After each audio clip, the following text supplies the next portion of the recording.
So welcome, thank you for coming. My name is Mike Druckman. I'm the partner in the global law firm Hogan Lovells, and I'm honored to chair this morning's panel, Leading Nations, Development Strategies for Regenerative Medicine. We have a great panel here today of world leaders in this field. We're going to share their views on the most successful strategies around the world for advancing regenerative medicine.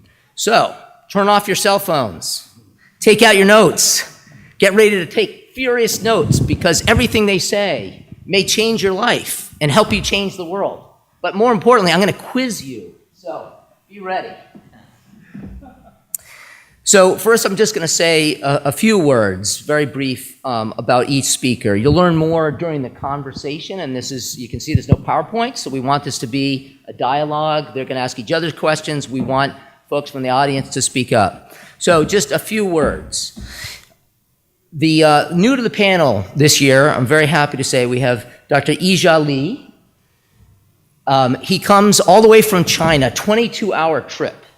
And he's going back tonight, 22 hours. So we're quite honored to have him here with us. Dr. Li is the director of the Yunnan Province Stem Cell Bank and the Yunnan Shunxi Stem Cell and Regenerative Medicine Research Center. He leads several stem cell research projects using both government and private funding in China and Australia. So welcome, Dr. Li. New also to the panel this year, Dr. Alain Vertes. He's the managing director of NXR Biotechnologies, which is a business development consulting firm in Basel, Switzerland. Dr. Vertes has expertise in innovative funding and commercialization strategies and in technology deployment. He has worldwide experience in partnering and licensing large pharmaceutical companies. Welcome, Dr. Vertes. Returning, we're very happy to have Dr. Avi Treves coming here from Israel. He's the Deputy Director of the Cancer Research Center at the Sheba Medical Center. He operates the Stem Cells Translational Laboratory. He has served as a scientific advisory board member for over 14 biopharmaceutical companies. And he founded the successful startup Gameta Cell Limited in 1998. Welcome back, Dr. Treves. Also returning this year, we're very happy to have Dr. Chris Mason, Professor of Regenerative Medicine Bioprocessing and the Advanced Center for Biochemical Engineering at University College in London. The World Stem Cell Regenerative Medicine Congress named him the third most influential person in the stem cell field. So we're very, very lucky to have him. Welcome back, Dr. Mason. And last but certainly not least, Dr. Michael May is the CEO of the Center for Commercialization of Regenerative Medicine, CCRM, a Canadian federally incorporated not-for-profit organization whose mission is to bridge the valley of death between discovery and commercialization, which we all know is a very difficult problem. CCRM's goal is to bring $500 million in new funding and risk capitals to stem cell development over 10 years. Welcome back, Dr. May. So now you know the players. Let's get to it. I'm going to start the ball rolling, but I welcome people to ask questions as we go. Because of the taping, if you ask a question, I'm just going to repeat it, so we'll just give a pause for that. So, my opening question, Dr. Vertes. So you're a newcomer to the panel, and you've got broad experience across many countries. I'll start with you on this question. In your view, what are the best development strategies for regenerative medicine innovators around the globe today? Okay, well, thanks for this question. I would like to answer this by thinking first in terms of strategy. First of all, a very high-level overview of the strategy. And I think that when we look at strategy, it's important to understand what are the fundamentals of what it is we're trying to do. And those fundamentals here is that it's an emerging technology. And emerging means we have resistance to change, we have resistance to adoption of these technologies. So that's very important to understand, because what is it that we need to do as an industry is to create a win. A win means a therapeutic that will deliver benefits that no conventional molecules can deliver. And that's critical to bring essentially these technologies to the forefront at pharma companies, at investors.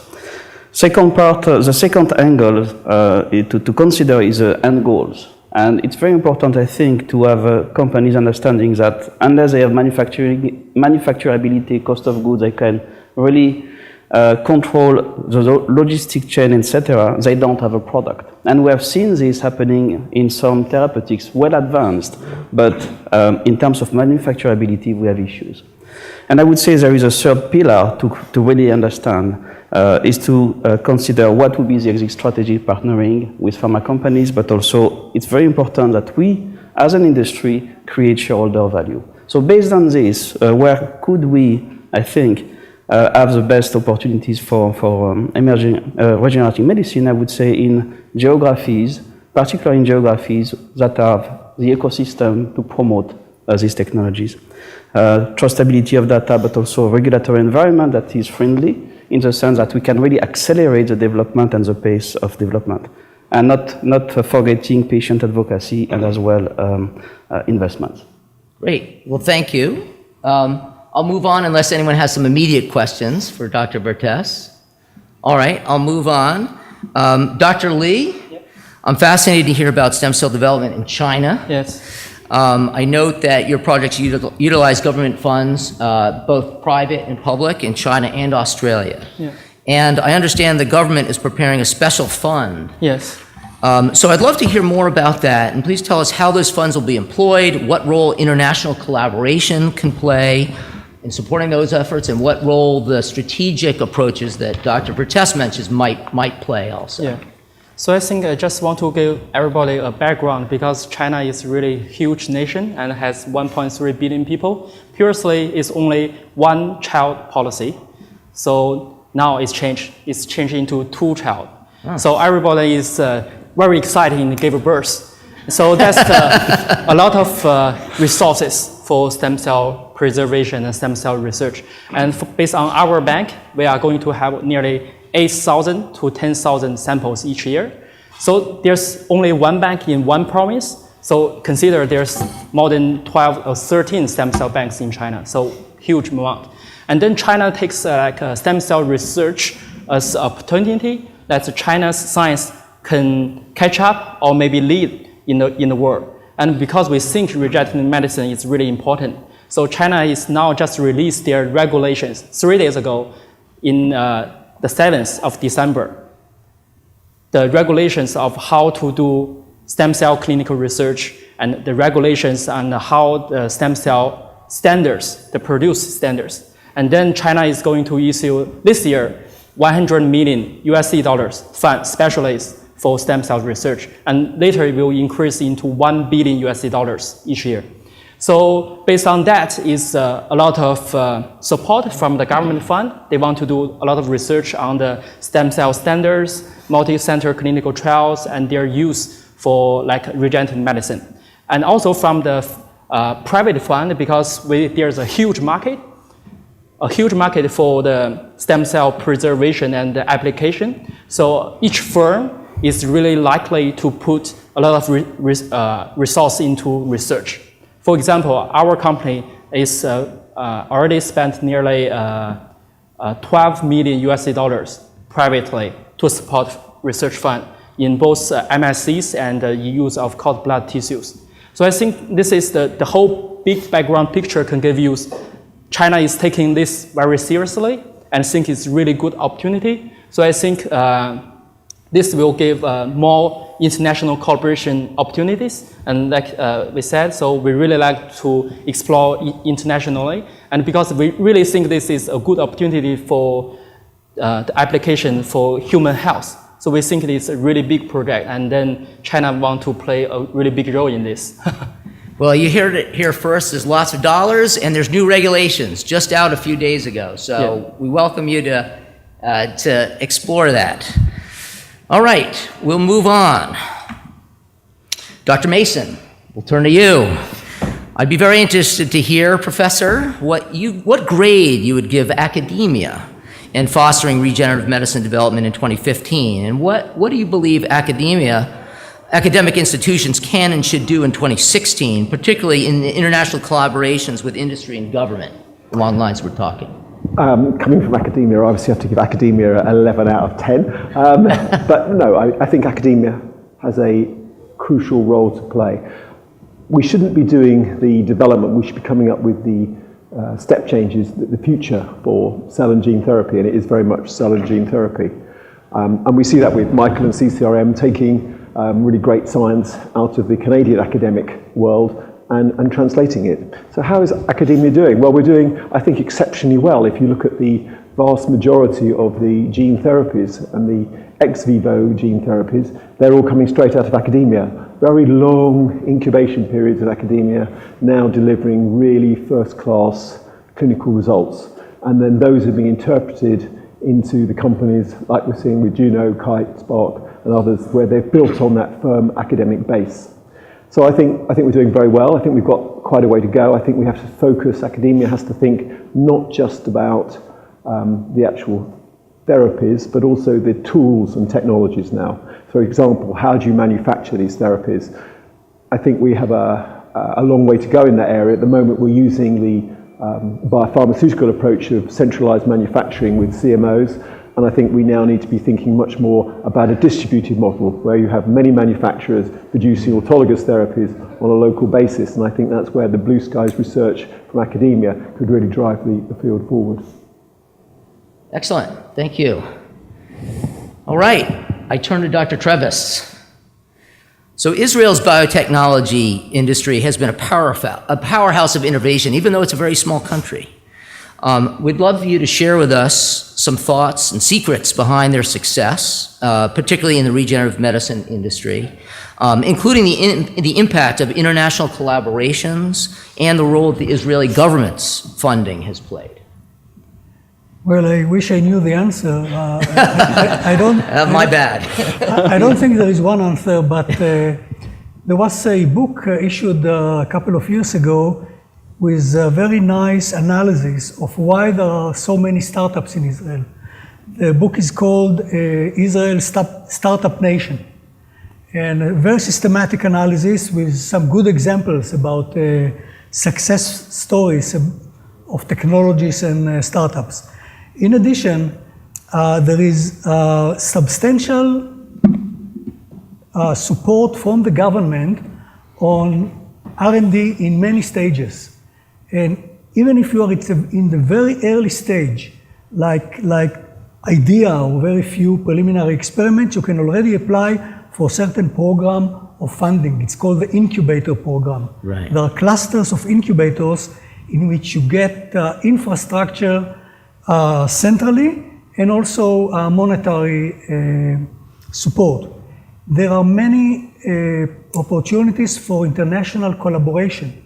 Actually, Israel has a binational program of R&D, joint R&D development, I think, with every nation in the world. And with China, for example, we have not only international programs, but with certain cities and zones, we have specific programs. For example, I just now realized there is a program with Shenzhen, a small town, 16 million people in the south of China. There is a program, Israeli Shenzhen. So if there are two companies who want to collaborate, so monetary support, it's important. These are not really big sums of money, but for a startup company, it's very, very supportive and important. Great to know. Just out of curiosity in the audience, how many of you either are in startup companies or working with startup companies? Anyone here? All right. So here's some insights, some people to talk to. Yeah. We'll leave some time for that. Excellent.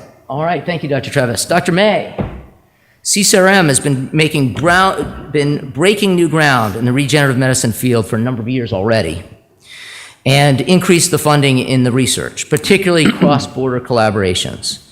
I'd be interested to hear how CCRM makes decisions about balancing the question of local activities and investment versus global and priorities, and what role financing and sustainability plays in those decisions. It's an interesting question.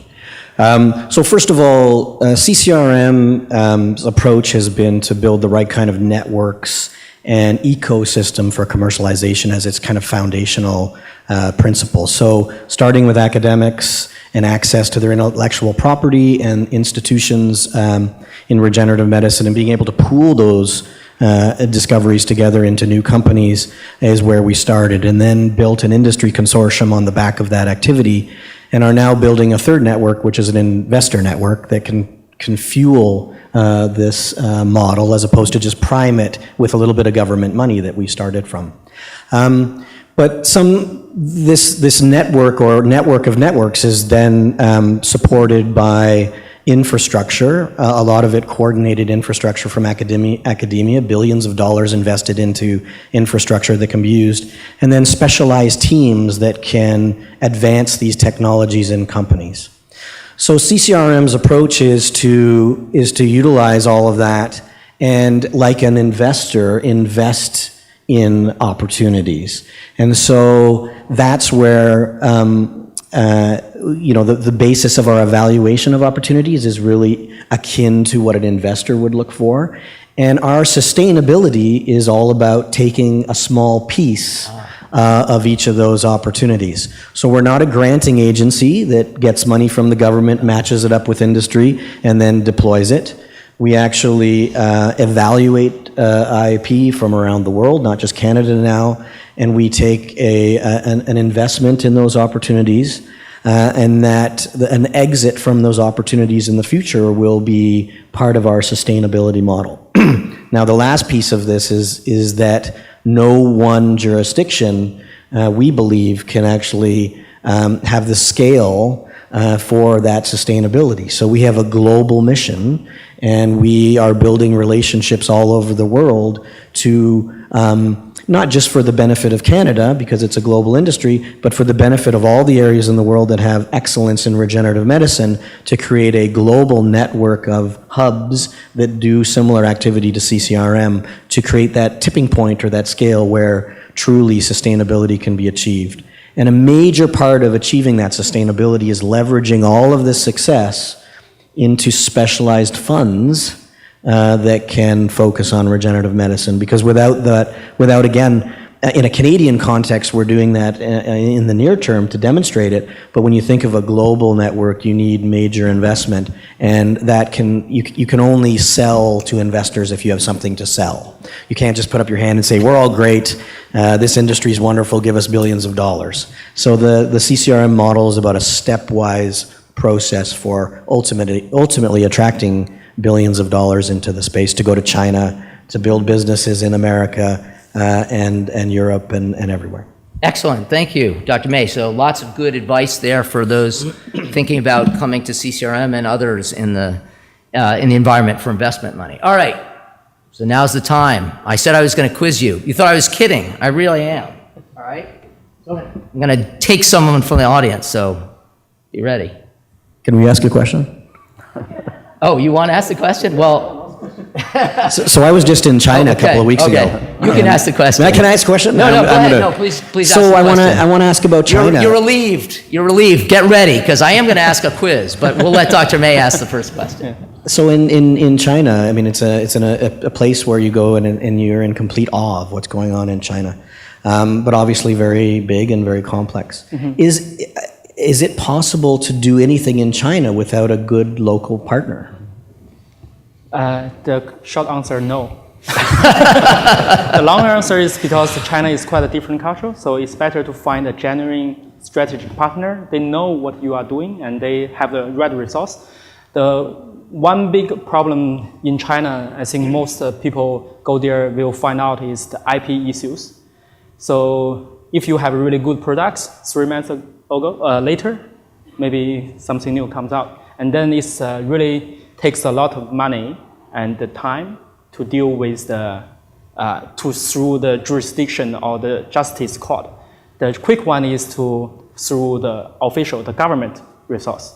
So it's better to have a good resource and they have to know what the government want, and then they have resources there, and then they can using this power to help you to protect IP and to protect your products. So finding a real good local partner is essential. So I think this is my advice. Great, thank you. Okay, any other questions, or we move to my quiz? All right, my quiz. I'm gonna pick someone. All right, the gentleman in the front row, please stand up. Hey, this is Socratic method. All right, so please tell us, how much money has the government of China put aside for stem cell research? Yes, correct. And you get a prize. All right. Now that we've all paid attention, I've got a... So I want to let everyone know, we have an audience, Don Reed here, author, well-known author of the book Stem Cell Battles. So it's on sale here, also on Amazon. So I encourage you all to buy it. Thank you. Thank you, Don. Oh yeah, you want to just give us a couple of words about the book, just to tell us a little bit about the book. Great, thank you, Don. Chicken soup for the stem cell soul. You heard it right here. Okay, now we'll get back to just a little bit more serious business. All right, so I'd like to move to questions about international clinical trials. We had some discussion about that, but I'd like to talk a little bit more in depth. And Dr. Li, I think we'll start with you. I know you have some experience with global standards on how to carry out regenerative medicine research. And I'd like to know your view first on what our priorities should be in 2016 for advancing those standards and for facilitating international clinical trials and research. And then I'd encourage the panelists to tell their own experience and also to ask Dr. Li questions. Yeah. So I attend the plenary session this morning about FDA. I really found the breakthrough therapy approach is really good. And then I also know something about Australia, because in Australia, stem cell research and stem cell clinical trial, if you are a doctor, and then you are free to use autogenous stem cell, like within 10 patients also, and then to see how it goes. And then, but in China, previously everything is illegal because there's no regulation. But only the CIK treatment is legal. But this year, just 3 days ago, the regulation comes out. So they know they have a routine say how to do regulation. But the problem is these standards is different from Australian standards and different from American standards. So I think it's better to find a better way to form an international consortium and to say how to set up the standards. And the other really big issues, I really talk with some, we call external scientists, that they really don't believe China's clinical data. So this is the situation, but we really want to change it because with more justify and open access, I think the China's clinical should be accepted by the international world. And is that one of the reasons, thank you, Dr. Li, is that one of the reasons, do you think, for the recent issuance of these? Yeah, so that's the reason we are not the integrity. Yeah, so we are not doing the research only in China. So the China government support for international collaborations. So if we can do multiple center clinical trial, like we joined the WTO, so everybody knows we are following a good standards. So they will believe in our data. Nowadays, it's just because some black sheep in China and they're doing really bad stuff, and then everybody challenge people's data. But I think with multi-center clinical trial, they know Chinese scientists are following the right standards, and then they will believe it. Yeah. Thank you. Dr. May? Yeah, I just wanted to jump in and say, you know, Canada was the first to approve the initial tissue engineering skin products, and actually was the first to approve Prochymal, the first stem cell treatment.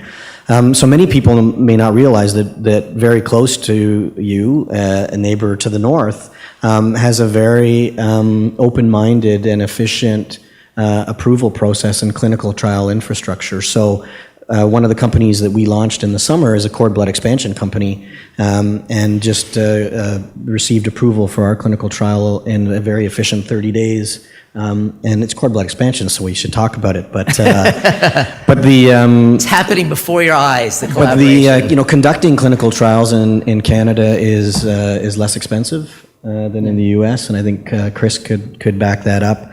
And the regulatory approval is based very much on risk-benefit. So it's open to conditional approval, like is being considered in Japan, less formal than the Japanese policy, but is a place that many people may not consider as an alternative place to do clinical trials and get approval. Great, thank you. Other questions?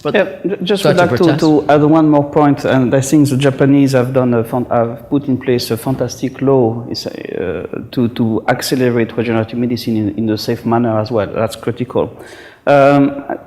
And the first success was the approval by PMDA of Prochymal, actually, by Mesoblast partners, Yijia Pharmaceuticals. So it's now approved in Japan for acute GVHD in both pediatric and adults. So that was the first product going through the new process. And as the PMDA is going to learn how to do this, and we're going to see more approvals. So I think it's transformational for our field, not just Japan, but throughout, worldwide. I mean. Great, thank you. Dr. Mason, did you have? Yeah, your question, I think, is extremely good because international clinical trials are more and more essential. And I think when you mean international, I think more than one country involved in the clinical trial. Right. And I think they are essential for two reasons. One is the patient populations are relatively small in some of the indications we're looking at. So the rare diseases, it's hard to find a decent number of patients that are appropriate or the right clinicians. So multinational trials are essential. And the second part is that you need reimbursement early. You know, small companies, it's all very well having conditional approval, but unless you actually get reimbursement, you're just giving the product away. That's expensive. So I'd like to give an example of the UK. So we are actively working with the Japanese regulators, so UK regulators, Japanese regulators, looking to run the two clinical trial systems together to get the best out of each. And so the proposal that we've got going forward is that you could do, say, a clinical trial in the UK, a very small trial to generate safety data. You take that to Japan, you get your conditional approval, at which point you can get your reimbursement. You may have to do a small bridging study, but it would only be small, a few patients. You're then generating actual revenues in Japan. You're learning about the health technology assessment process whilst you do your pivotal clinical trial in Europe or US or wherever you're going to do it. And then you have a position where you have great data to get full approval in Japan from your US or European data. You've had reimbursement for the period of the clinical trial from Japan, and you're in much better shape than the company who tries to struggle through on their own with no reimbursement through a lengthy process. And so we're very keen on trying to harmonise and get integrated the actual regulation in different countries to benefit both countries. It's a great strategy. Do you know, has it been done? Are there companies that are right now doing it? Yeah, so the discussions are, the PDMA and MLHW are in negotiation with MHRA at a high level, and we have a fleshed out plan of how that looks. You can do them once you have conditional approval in Japan, the product can be manufactured outside of Japan, so that's a big plus. Oh. It's only once you actually get full approval, but once you got full approval, you'll be happy to manufacture there. Mm-hmm. And you can take your data from, say, Canada, US, Europe, with a very small bridging study to do a little bit in Japan to get that initial approval that indicates safety and an indication of efficacy. So yeah, we are progressing that, and companies are actively looking at both UK and US companies. Excellent. Anyone else have anything to add? Dr. Treves? Yes, I just want to add that in the United States, you can get approval for reimbursement in clinical studies, not for charging cost, but for reimbursement. It's a special program. Right, cost recovery. Yes, right. Not many knows about it, but in the various phases, you can get reimbursement on cost. Right. And it helps a lot because, conduct a large-scale clinical study is very costly and impossible. I would say the only challenge with that is that you have to then declare what your cost of goods is or what your cost is looking like, and that is not attractive for companies who then want to look at reimbursement slightly different for a therapy that could well be a once and done. So I would caution against doing that. And I would say, and I actually reviewed some of those when I was at FDA, and they are fairly extensive because FDA does expect you to show you're not making any profit. It's okay in certain cases if you can justify recovering your costs, but they really expect a showing that you're not going to make any profit. Now, there are some exceptions. If you want to know more about that, you can come talk to me afterwards. Yeah, but if you're an academic institution or in hospital, that's the only way to do it. You're not a company, and I know hospitals here in MD Anderson, for example, who are using this possibility. Right, certainly, that's where it's most successful. I don't know of profitable companies off the top of my head. I don't know that they haven't, but it's certainly more in academia. Dr. May, and I know we have an audience question, and then we'll go back to Dr. Lee. So we're driving a similar model of this phase 1 safety data abroad and then going to Japan. But one of the things that's really important to consider, especially with respect to reimbursement, is the importance of tackling the manufacturing issues along that process. Because if you leave the optimization of manufacturing too late in the clinical trials, it becomes very expensive to go backwards, and you have an inefficient system, and some companies have failed because of that. And of course, you don't want to optimize too early because you don't have the efficacy, it's not worth it. So there's an optimal point, and at CCRM we have a very strong focus on manufacturing and optimizing manufacturing, because that drives ultimately the reimbursement. I mean, cost of goods will drive the equation for reimbursement. So I think one of the challenges with all of this is if you go into a clinical trial and get reimbursement, is that a real justified reimbursement? Because the optimization on cost may not have happened yet. And so there will have to be an iterative process globally as we harmonize all of this, where the manufacturing innovations line up with the clinical trial investments by either VCs or the government, like Japan, which is investing in their clinical trials, to ultimately come up with products that are economically feasible. Great. And efficacious. I want to give, we'll do 2 more panelist questions, then we'll turn to the audience. Yeah, I just want to add some information for the audience. If you are going to do clinical trial or R&D in Australia, it's good for you because if you invest $100, the government give you 45 back. So that means you're investing 100 and then you are getting 145 in the research part. You mean it's a grant? No, it's not a grant. It's called R&D tax incentive. So just you spend money in R&D and then submit a report and the government it's as opposed to a tax credit, like on future revenue. It's same in Canada. You actually get a grant, a refund within 1 quarter of the year end of 50 cents on every dollar you spent on research the year before. It's very, very positive tax benefit. I know in the US there are tax benefits for certain things, orphan drugs and other things, but it seems that this is an additional advantage. Dr. Mason. Yeah, I just want to go back to Michael's comment on the cost of goods. I think if we look back historically, if you look at Biotech was originally reimbursed on cost of goods plus, and that's how it was done, and they were very happy to do that.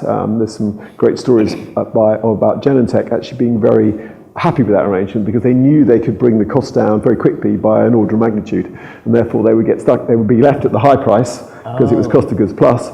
Now, I think for us, it's probably tougher to get that sort of order of magnitude saving. And so therefore I think Michael's point is right, but I think it's important to remember that cost of goods plus is an option on these therapies where they're approved very early and you don't actually have long-term data. For example, you may come up with a gene therapy that you claim cures a specific disease, but you don't know until a number of years have gone by.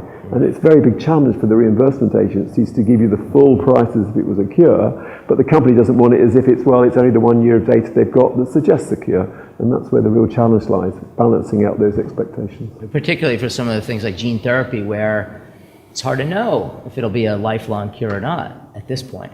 Correct. You only know from the data you have, and that is a challenge.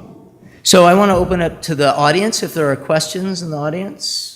We'll start with Dr. Reed and then the lady in the front. John Reed. All right. Mr. Reed. And I'm going to repeat the question, so give it to me a little slow, or at least I'll summarize. So to summarize the question is, from personal experience, Mr. Reed mentioned that the public has a lot of misinformation or non-really scientific information. What are the panelists' views on how to educate the public, particularly children, but the whole public on that? Did I get the question? All right. Dr. Lee, we'll give you... Put it on their cell phone. No, I just... And now. I just wanted to You need say. an education, a stem cell education app. So CCRM and the UK Catapult and the California Institute of Regenerative Medicine have actually created a children's museum exhibit around stem cells. And it's actually on its way to California to do a tour, and it's an interactive exhibit to, to educate kids and their parents about the history of stem cells and the power of it. So, doing things like that, different kind of education, is one example. Excellent. Dr. Lee, do you have something to add? Yeah, so in our stem cell bank, we have a designated area around 200 square meters for students coming in to visit and have a look. And we also write a book called Stem Cell and Regenerative Medicine in Chinese for little children to see. The reason why we are doing this because we are both public banks and family banks. We have to first tell the parents why you reserve your blood bank, your cord blood, and then what's the application of your cord blood tissues and cord blood stem cells. So this is really a co-business of our education ambassador. So we have to do this because the more people know what the cord blood can do, what is real regenerative medicine is, they tend to store more and support more for the research. Excellent. Other thoughts from the panel, or should I go? Yeah, Dr. Mason? I think it's a good question. I think that we've been very bad as a sector actually exciting the public about our technology. We've claimed cures many times. We have this mysterious word called stem cell, which no one understands. I think, but we are moving. We as a sector are moving, and we're moving, and I'm probably going to get a stake in the back afterwards, but we're moving to become a gene therapy industry, there is no doubt, as we move from tissue engineering to cell and gene to much more gene and cell to gene, which is ultimately where we're going to end up 10 years from now. That's what this conference will be about. The gene community's done a good job, and the synthetic biology community's done a good job. They've excited young people. There are competitions such as iGEM where they use building blocks, building bricks to create novel organisms and all sorts of wonderful, exciting things that kids like. And I think it's driving that excitement and also enabling that the gene community's done. And I think now we're converging with the gene community. I think we will enjoy riding on the back of that along with their great success. Great, thank you. All right, the audience. All right. The lady in the middle. And again, I'm going to repeat the question. So I'll take a shot at that. And welcome from the Bahamas. So welcome from the Bahamas. Nice. And London. Nice to have you. And I'm going to very broadly characterize it as, given the grand possibilities of these therapies, there may be some risk of it getting too narrowly focused on gene therapy or particular areas. What can we do to leverage the technology and the learning in particular areas so that it can be more broadly applied? Am I close? Even better. Excellent. All right, so we have the question now for the answers. Dr. Mason? First of all, I think the question's very good. I mean, we've had regenerative medicine for a long time. Have we truly regenerated? No. There's been some small molecule and biologic successes. EPO is undoubtedly a great success at regenerating red blood cells. Regenerative medicine is a term that we've used for too long, and I would say it's worn out, useless, and not doing us much good at the moment. We're a cell and gene therapy and trending towards gene therapy. And that gives us way, way, way more scope than just regeneration. Regeneration, really important, nothing against it, but the technology we're all talking about in this room is much more powerful. It can affect things like cancer, for example, things that are not regenerative, things where maybe it's a disease where the child is born with a genetic defect and that can be corrected. That's not regenerative. When you look at the whole host and the spectrum of what we can do with cell and gene, it's almost unlimited. Whereas when we look at regeneration, great, but it's just a very small subset of what we can do with cell and gene in the future. Dr. May? So, the understanding of the biology of healing has really driven much of the the science behind the cell and gene therapy and regenerative medicine, innovations that are happening. But I would say there's no indication whatsoever that there's a narrowing of anything in this field. The therapies that will emerge in the future are combination therapies. There are small molecules needed, genetic modification, cells will be needed, and what we're here on this panel about is about international collaboration. And I told you about CCRM's model as academics coming together with investors, with industry, with patient advocates. There is no trend that would suggest that we are not collaborating at ever larger scales, at ever greater efficiencies, in ever faster timelines towards therapies that we can't even imagine today that will emerge 2 and 3 years from now, doing things that we can't predict. So I don't think it's a narrowing at all, and I think Chris's comments about trending towards gene therapy is not actually about narrowing this field. It's expanding and much more collaborative. Thank you, Dr. May. Dr. Vertes. Yeah, I just would like to add that we have a brand new technology still emerging. And as a radical innovation, we need to understand that we are going to go through several S-curves of development, right? And to ride this S-curve, the efficient way to do this is to go from the simple to the more complicated, from the new to the better. And to do that, we have to go through the standard processes that we understand and comprehend, right? So the standard approaches that we are having now is a correct one because it's from simple to better. On the other hand, I think, back to your question, and I think it's very, very important to really understand the impact of this technology. This technology is going to transform healthcare. I'm pretty sure about this, but not alone. It's going to be in combination with other types of technologies, particularly the personalization of medicine. And what we are going to witness, I think, in the next few years is as these technologies get proven, because it still needs to be done, right?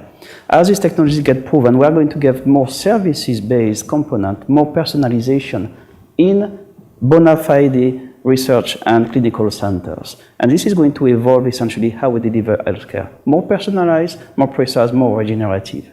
And so this revolution is only starting, but we need to start from the simple to go to the more complex, from the new to the better. And I know that FDA asks now earlier and earlier what biomarkers you'll be developing. Really early stage questions. They ask that, are you going to need a companion diagnostic? Or is a CLIA lab sufficient? And so those are very important questions to raise early on in the process, particularly for the startup companies to think about. Dr. Treves. I just want to add another perspective. I think the best educational and promotional tools is to have good clinical data. Look what's happening today in the CAR-T technology, in the immunotherapy of cancer. Every child in a high school can read in a newspaper what's the mechanism and what it's doing, because there are a lot of publications about it. So I think what this field lacks is a good, solid clinical data. Once we have that, we don't need special programs. Dr. Lee, you have something else? I want to add from China's view. So because there's a really leading Chinese President Deng says whether it's a black cat or a white cat, if it's catch the mice, it's the good cat. So in China, we have a saying that whether it's a regenerative medicine, whether it's stem cell, whether it is gene therapy, if it cures the disease you want to cure, then it's good.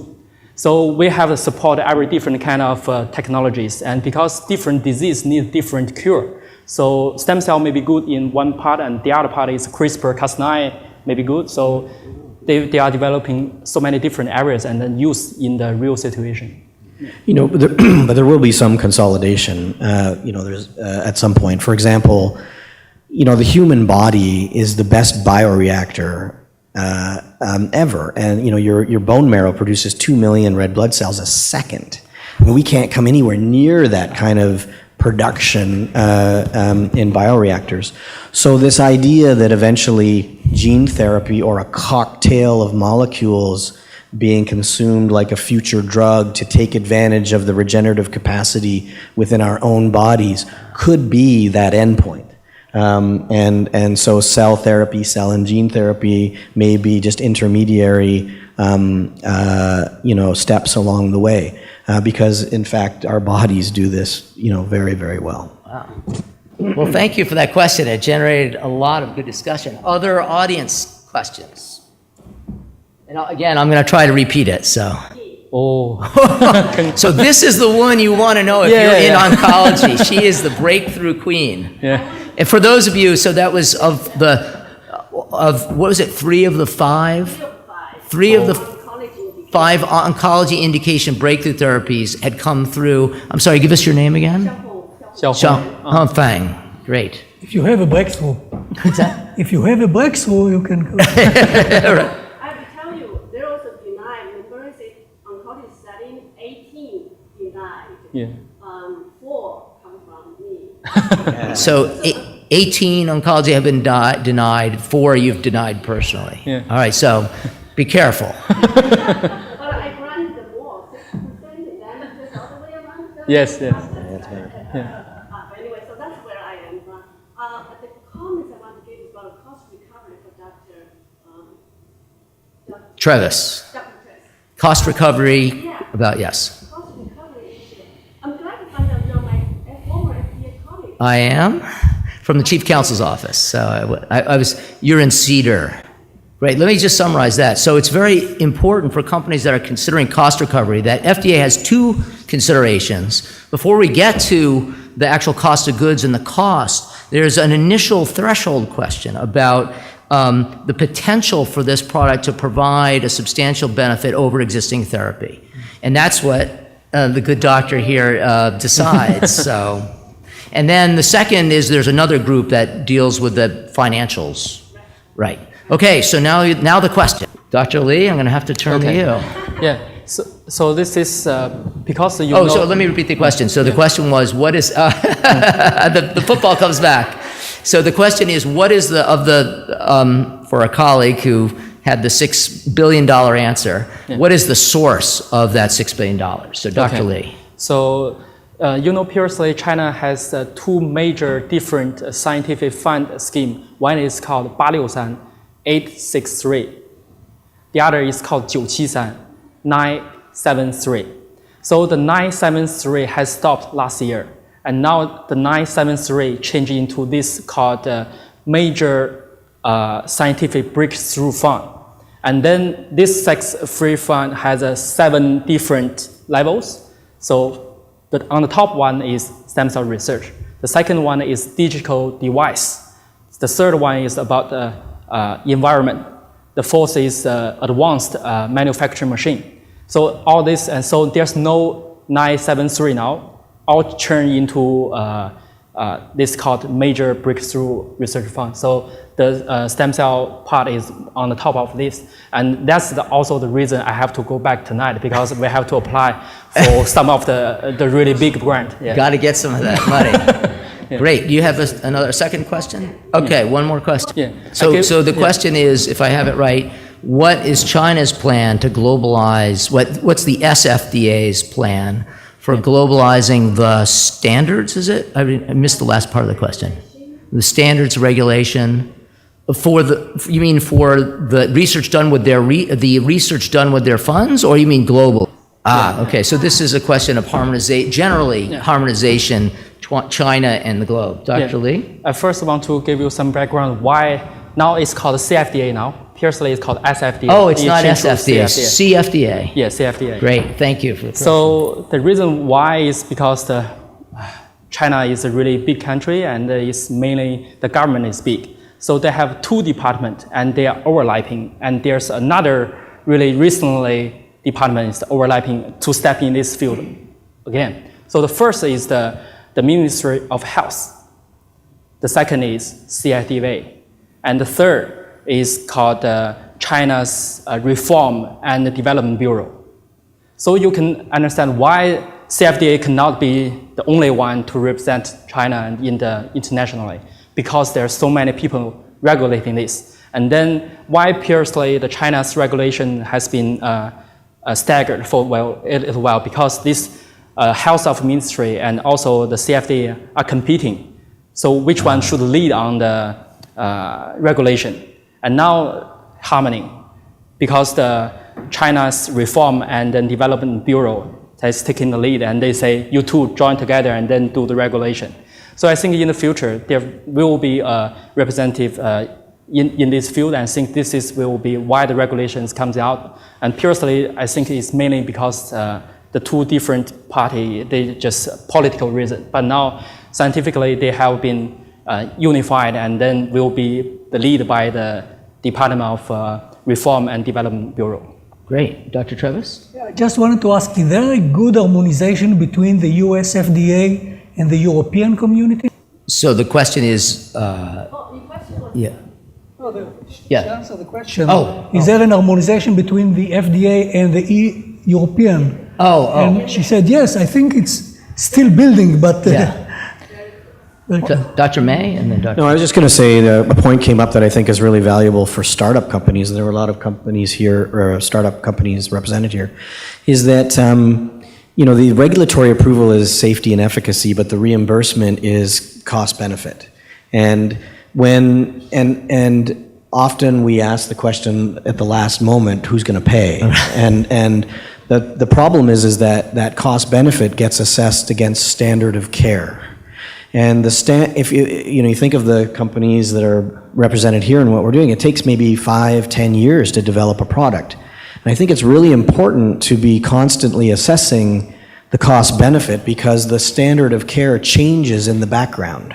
And there's nothing more frustrating than landing 7 years in the future and you find out that actually the standard of care puts your product out of business because it doesn't have the benefit, enough benefit to outweigh the cost.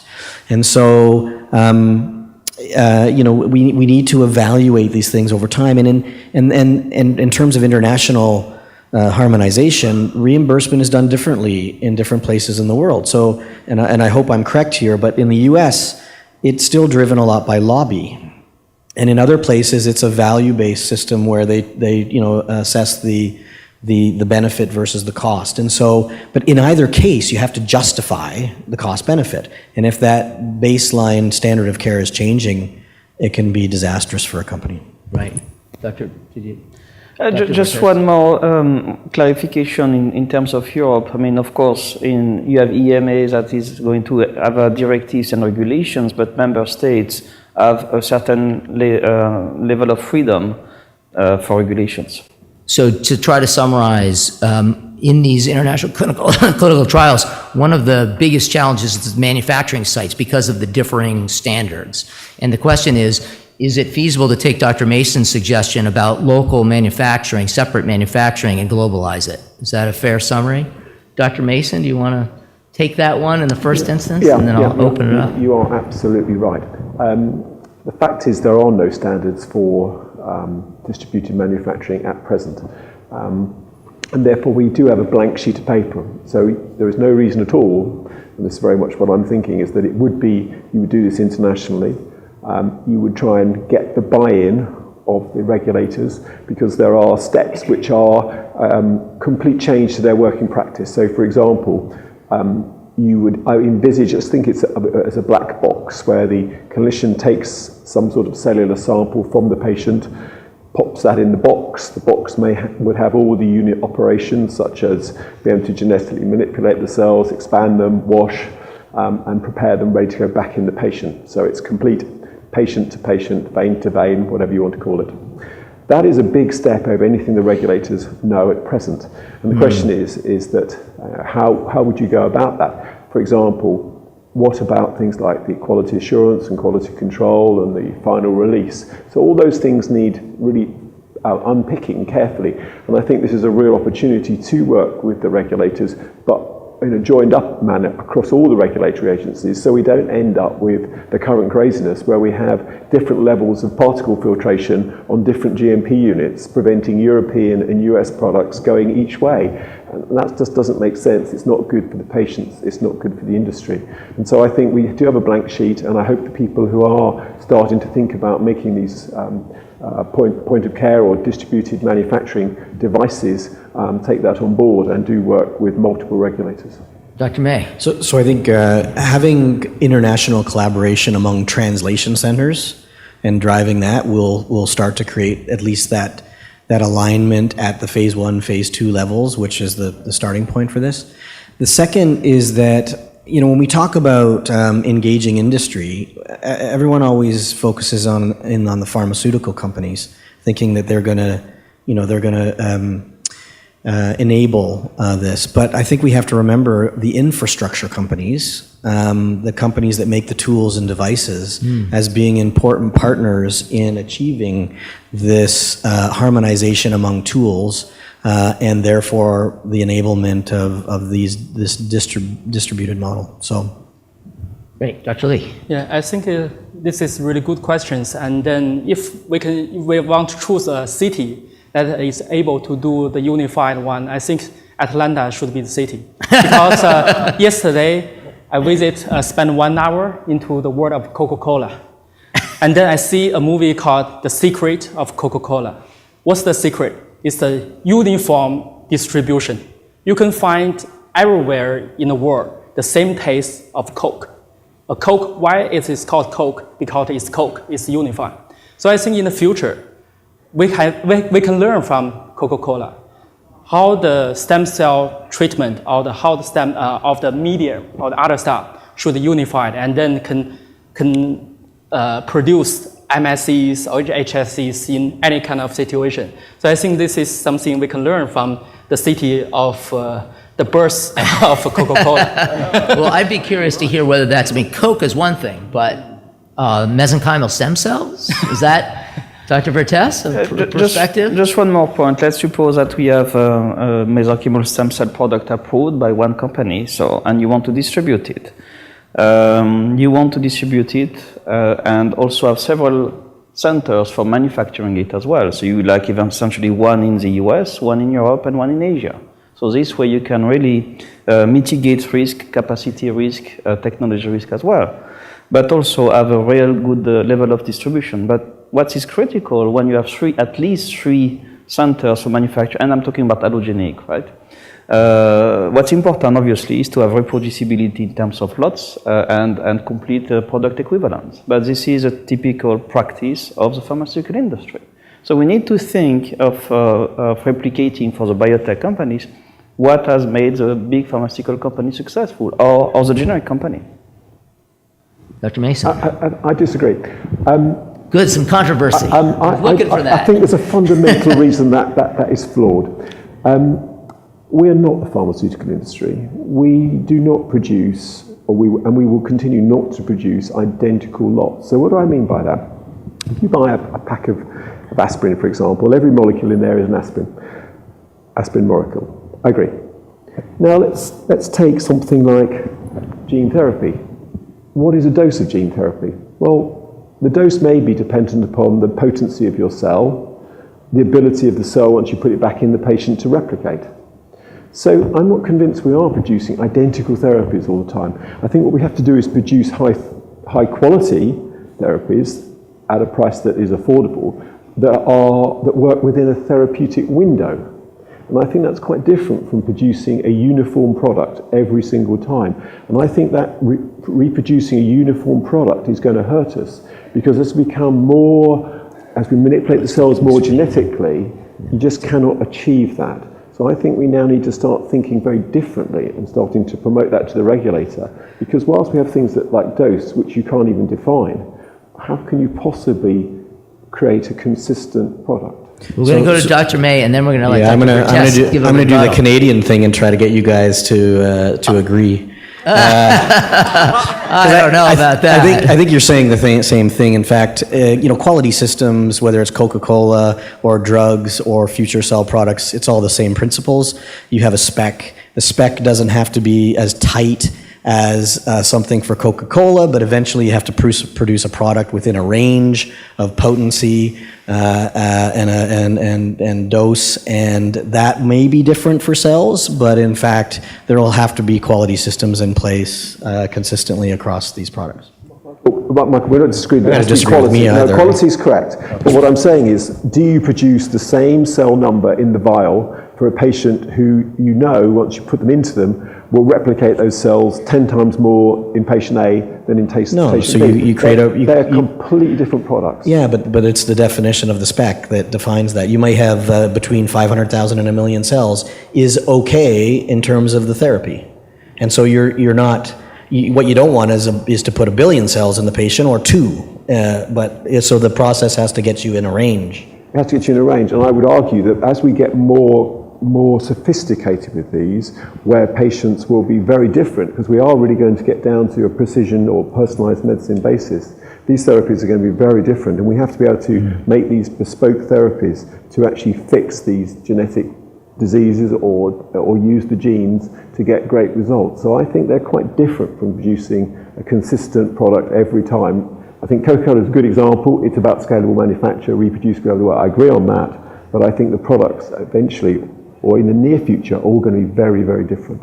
Dr. Vertes, did you have some elaboration or rebuttal? I think what we have is a specification issues as well, because at the end of the day, a therapeutic goes through clinical trials. The clinical trials and the data are valid. Once they are validated because of the statistics, you need to produce a product reproducibly, whether it's an autologous or an allogeneic therapeutic.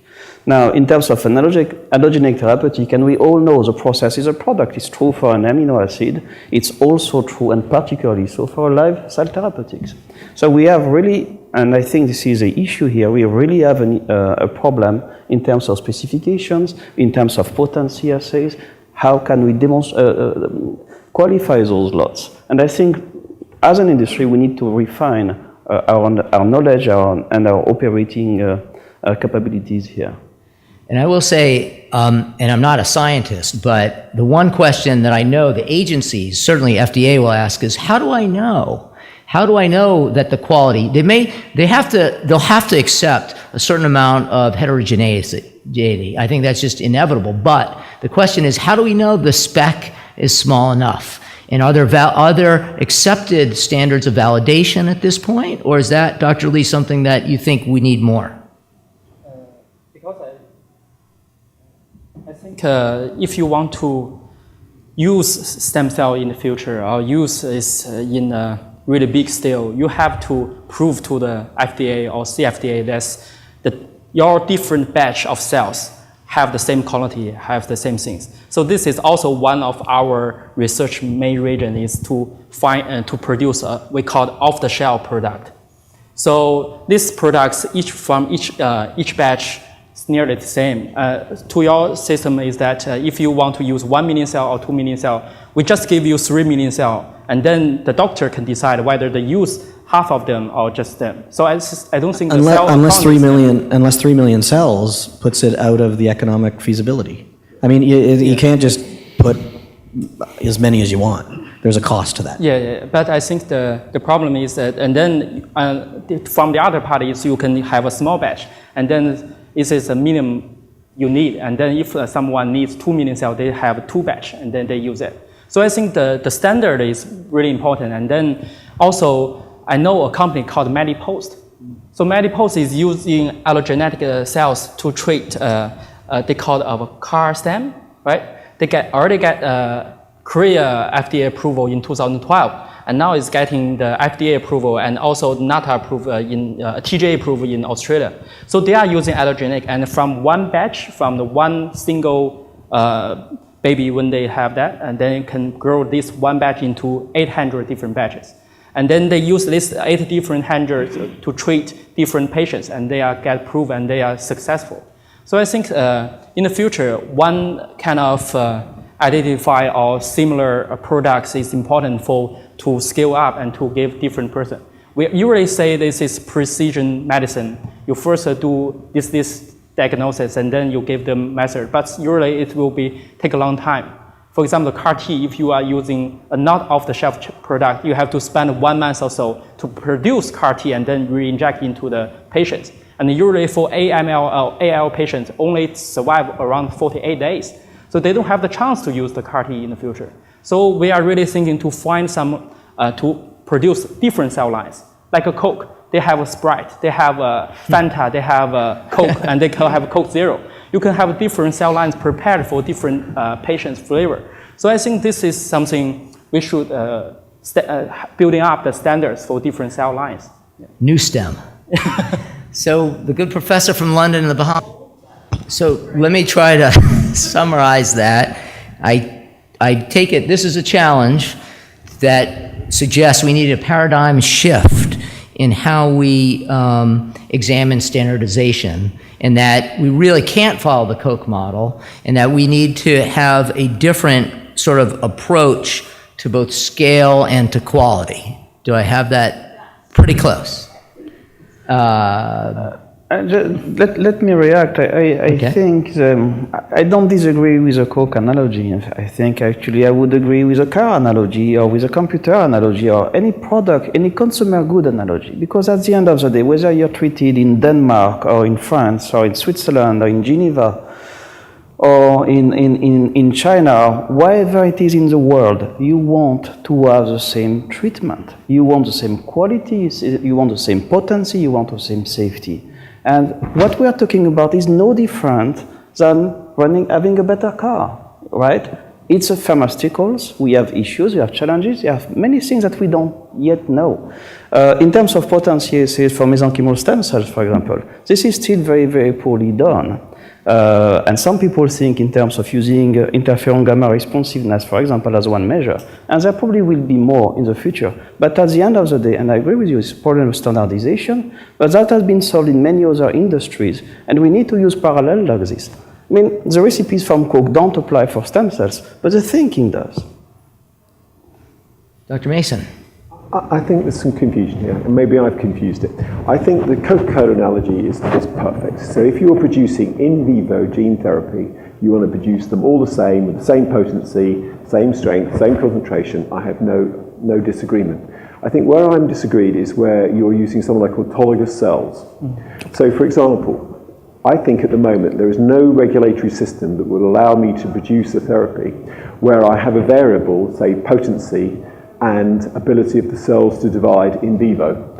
So I could produce the same impact on the patient by having a therapy which has, say, got X potency and 10X expansion, or 10X potency and X expansion. It gives you the same numbers of cells in vivo and potency as a combined unit, potency numbers. And yet the regulatory process won't do that. That's why I'm saying we need a change. That is not something which I believe any regulator would allow at this moment in time. You say, well, I've got two release criteria.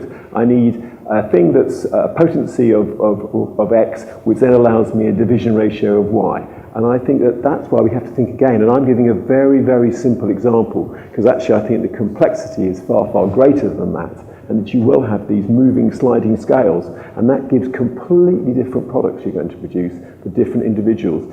Unless everyone in this room is absolutely identical, like we're all Model T Fords, and you produce one bit and it fits us all, great. But I don't see everyone as a Model T Ford in this room. I see them as very unique individuals with different genomes, different requirements, different phenotypes, and different exposure to the environment. So the standard isn't about an ideal. We're not talking about a reference standard. We're talking about ways to measure the quality of the product. And that's what we're talking about with Coke, is that it's the same everywhere, not that there is one soft drink that everyone in the world should drink. And there aren't competitors.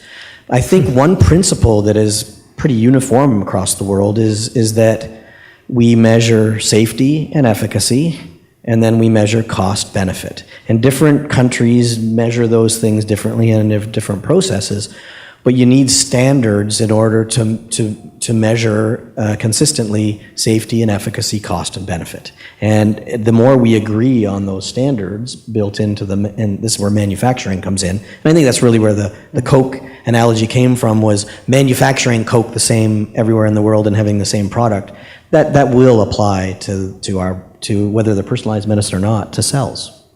Yeah. I think there's a difference. I think one is metrology and one is standards, and I think they're different. I agree, if you're going to use the word metrology, for example, you want to be able to count exactly how many cells with a lot, and you want to do that consistency across all. I'm not sure that's the same as a standard. I think it's more the metrology. We need some standardized metrology, and I think that's where it is, rather than standardized therapies. Yeah, I agree.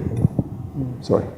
Dr. Lee? Yeah, I think I should answer the question or the challenge. Is the first, I think, is 2 different cell types we are talking about. So they will using different standards. The first one, mainly people talk about autologous, right one? So that's, I think, the standard is standard of procedure, SOP. So how to produce and how to and then re-inject. But I'm talking about allogenetics. So allogeneic cells we are trying to produce, or I think this is like, because the most studied cell line is a HeLa cell line, right? 75 or 76 years old already. And then you know exactly what this cell line it is. And for allogenic cell lines in the future, we want to use them. First, you have to know this cell line quite well. You cannot using some other different batch, and then I think CFDA or FDA won't allow you.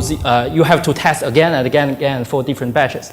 But if you use one uniform cell line, and they say it all came from patient 0, and then we produce and then modify it, and then we keep it, and then this kind of product is unified, and then people like to receive it because they know exactly what's in the genetic part and then what can treat and whether they are suitable to use these allogeneic stem cells. So I think in this allogeneic stem cell field, I really support it because from our research from the MSCs, when you use allogeneic cells, usually it's disappear around 7 to 10 days in a body. Other than autologous cell, they maybe can turn into cancer or other part, we don't know because it's hard to find. But if it's allogeneic, your system will be clean them out after 7 to 8 days, and it seems to me much safer. Well, there was an old adage that you should always leave the audience wanting more. So we're out of time, but I want to leave time for those that need to go to other places to go. But for those that still have questions, I encourage you to come up. The fine doctor, first of all, let's give them a hand. Great job. And the audience, thank you very much. Great panel. So I'm going to end it here, but enjoy the rest of the conference. Thanks to GPI and Tony Tala's group, and enjoy the rest. Thank you very much.